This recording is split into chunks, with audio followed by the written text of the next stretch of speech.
चलिए अब आपको सीधे लिए चलते हैं भोपाल के रविंद्र भवन, जहां पर आजादी का अमृत महोत्सव कार्यक्रम में सीएम शिवराज सिंह चौहान शामिल हुए हैं।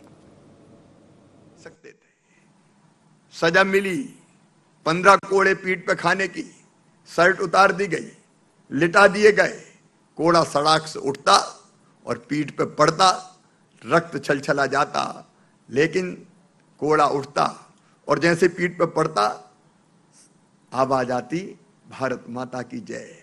हर कोड़े के साथ भारत माता की जय का स्वर तेज होता गया और अंत में जब सजा पूरी हो गई तब कहा था चंद्रशेखर आजाद ने, एक बार तो पकड़ लिया, जीते जी दोबारा चंद्रशेखर आजाद के हाथों में तुम हथकड़ी नहीं लगा पाओगे। दुश्मन की गोलियों का हम सामना करेंगे, आजाद ही जिए हैं, आजाद ही मरेंगे।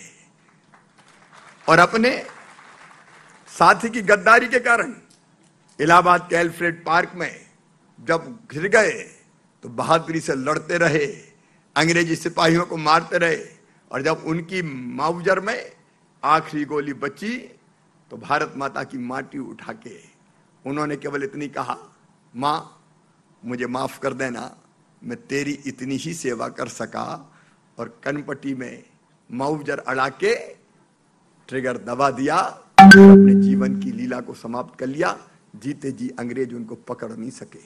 नेताजी सुभाष चंद्र बोस, तुम मुझे खून दो, मैं तुम्हें आजादी दूंगा। चाफेकर बंधु, सावरकर बंधु, कितने नाम हैं। उनके त्याग, उनकी तपस्या और उनके बलिदान के कारण ये देश आजाद हुआ है, स्वतंत्र हुआ है।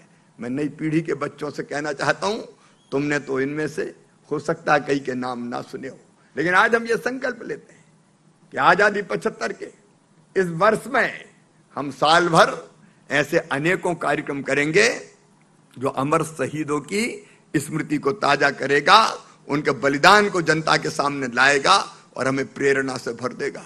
अरे मध्य प्रदेश में ही देख लो, टंटा भील, भीमा नायक, रघुनाथ शाह, शंकर शाह, बादल भोई, रानी अवंतीबाई, कितने कितने क्रांतिकारी हुए। यहीं नरसिंहगढ़ में कुंवर चैन सिंह जी बोरास में लड़ाई लड़ते हुए, चौरास बोरास के छोटे से गांव में कई लोगों ने अपने प्राण दे दिए। राणा बख्तावर सिंह, ठाकुर रणमत सिंह, एक नहीं अनेकों ने।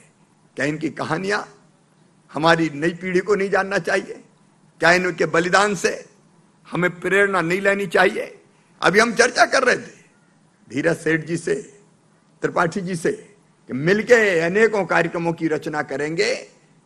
शहीदों की चिताओं पर लगेंगे हर वर्ष मेले, वतन पर मरने वालों का यही बाकी निशा होगा। इनको हम भूल नहीं सकते। इनके चरणों में श्रद्धा के सुमन अर्पित करेंगे। भोपाल में हमने शौर्य स्मारक बनाया उनकी स्मृति में, जिन्होंने आजादी के बाद देश की सीमाओं की सुरक्षा करते हुए अपने प्राण दिए। 30,000 से ज्यादा जवान हमारे शहीद हुए हैं, 30,000 से ज्यादा जवान। उनकी स्मृति में हमने शौर्य स्मारक बनाया है। मैं इतना ही कहना चाहता हूं बहनों और भाइयों अंत में कि इनकी स्मृतियां हम सजो के रखेंगे ताकि भावी पीढ़ियों को प्रेरणा दे। और हम केवल इतना ही करें कि जिन संकल्पों को, सपनों को पूरा करने के लिए उनने शहादत दी, वैसे भारत के निर्माण में अपना सर्वश्रेष्ठ योगदान करें। मोदी जी के नेतृत्व में एक वैभवशाली भारत, एक गौरवशाली भारत, एक समृद्ध भारत, एक शक्तिशाली भारत, एक आत्मनिर्भर भारत का निर्माण हो रहा है। मध्य प्रदेश भी कैसे आगे बढ़े तेजी से।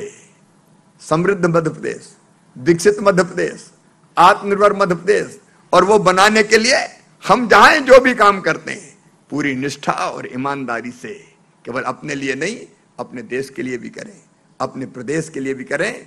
यही मेरी विनती है। कोई ना कोई एक काम और हाथ में लें। कोई पेड़ लगाए जलवायु परिवर्तन के दुष्प्रभावों को रोकने के लिए, कोई बेटी बचाए बेटी पढ़ाए, कोई नशा मुक्ति आंदोलन चलाए, कोई स्वच्छता के काम में लग जाए। और इनमें से कुछ भी ना कर सके तो कोरोना के संक्रमण रोकने के लिए मास्क जरूर लगाएं, दूरी जरूर बनाएं। कम से कम जिम्मेदार नागरिक होने का तो हम परिचय दें, तभी हमारा देश आगे बढ़ पाएगा। एक बार फिर मां भारती के चरणों में प्रणाम करते हुए और अमर शहीदों को श्रद्धा के सुमन अर्पित करते हुए और अपने आप को प्रदेश की समृद्धि और विकास के लिए समर्पित करते हुए मैं अपनी वाणी को विराम देता हूं। बोलिए भारत माता की